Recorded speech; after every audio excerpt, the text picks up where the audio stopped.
4 Desember 1974, Tengku Muhammad Hasantiro memproklamirkan Gerakan Aceh Merdeka di Gunung Halimun. Jakarta berang dan segera mengirim pasukannya. Dalam sekejap, pasukan Hasantiro terdesak, lalu bergerilya ke gunung dan ke hutan.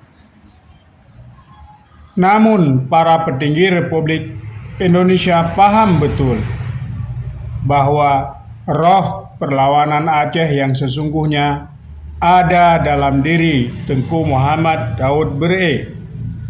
Keputusan pun diambil. Legenda hidup itu harus diceraikan dari gemuruh pemberontakan Tengku Hasan Muhammad di Tiro. Pada tanggal 1 Mei 1978, sebuah tim dikirim khusus ke Aceh untuk membawa Tengku Muhammad Daud Bereh ke Jakarta. Tim khusus itu dipimpin oleh Sabri Samsudin. Ditugaskan untuk membawa Tengku Muhammad Daud Bereh ke Jakarta untuk dihadapkan sebagai saksi terhadap kasus Haji Ismail yang dituduh terlibat dalam komando jihad. Tim tersebut tiba di kediaman Abu Daud Bereh tak lama setelah selesai salat subuh. Dikisahkan oleh menantunya, Sabri Samsudin, meminta kesediaan sang Tengku untuk ikut bersama mereka ke Jakarta. Karena Tengku Daud Bereh sudah tua dan sakit-sakitan,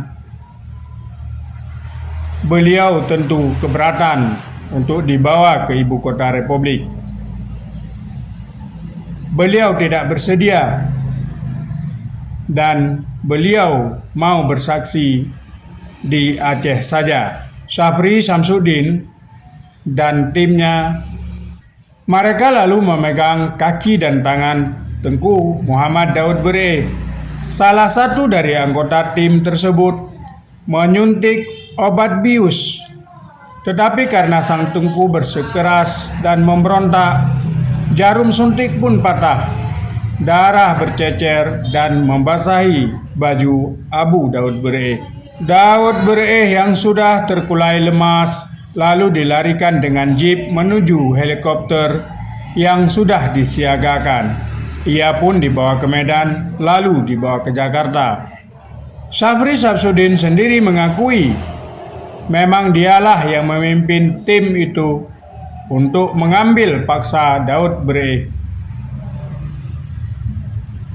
Ketika Daud Bereh tidak sempat melawan, juga tidak ada kekerasan berarti karena obat bius yang mereka suntik sudah bekerja dengan cepat. Pembelaan Sabri Samsudin. Jenderal bekas Panglima Kodam Jaya itu mengungkapkan bahwa penyebutan pemimpin karismatik Aceh itu memang dilandasi oleh kekhawatiran bahwa Daud Bereh akan kembali naik gunung dan menyokong gerakan Aceh Merdeka yang sedang sengit-sengitnya digelorakan oleh Tengku Muhammad Hasan di Tiro. Begitulah pembalasan mereka kepada tokoh karismatik Aceh yang dulu bersumpah setia kepada Republik Indonesia, mengorbankan harta, nyawa, dan segalanya. Itulah akhir daripada perjuangan sang ulama karismatik Aceh. Assalamualaikum warahmatullahi wabarakatuh.